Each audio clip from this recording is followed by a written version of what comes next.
Welcome back to Court TV Live. We continue our verdict coverage in the case of Sean Diddy Combs. I want to take you to New York City now live, where we find Court TV legal correspondent Kelly Craft. She was in one of the overflow rooms watching as that big verdict was announced. Kelly, tell us what you saw there, please.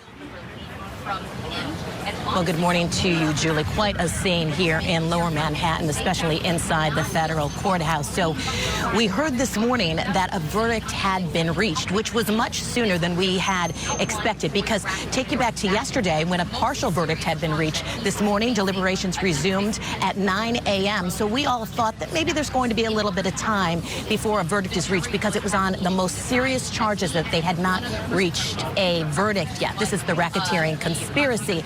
But within a few moments this morning of arriving, we heard that the jury had reached a verdict. So everyone rushed back inside, and we waited. And then the judge said, have the foreperson read the verdict, pass it over to the deputy, and then you'll go through it.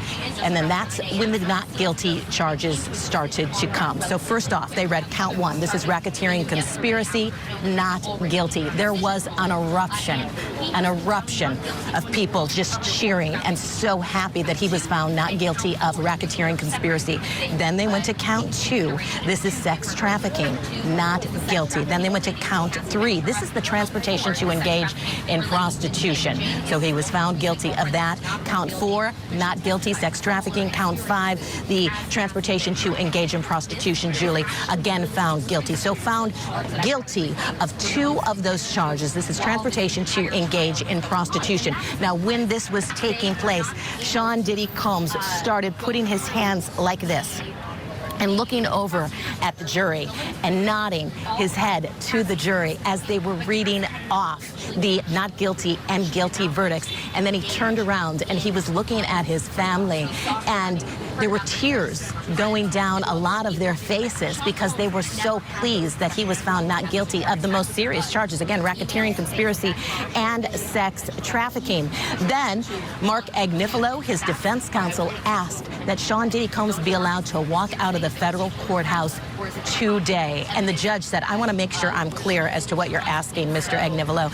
And Mark was very clear. He said, yes, I am asking, that is Mark Agnifilo's request, to have Sean Diddy Combs walk out of this courtroom today. So quite a scene here. There's no decision yet on that from the judge, Julie. What the judge said is he wants both parties to go back and consult and come back with proposals. He wants each one of them to write a letter to him in regard to whether they think Sean Combs should actually be able to walk out of the courthouse today, pending sentencing. So everyone has to keep in mind this is federal court. So what happens in federal court is that federal prosecutors can consider relevant conduct. They don't have to look at what he was convicted of or even what he was charged with. They can consider relevant conduct. And so what the federal prosecutor Comey was saying is there was so much violence here.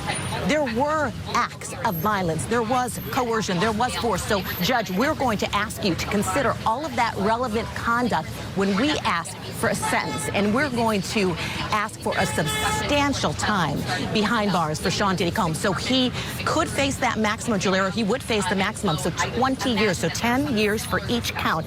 And it appears that the prosecutors will eventually ask for that. Oh, boy, they're not backing down.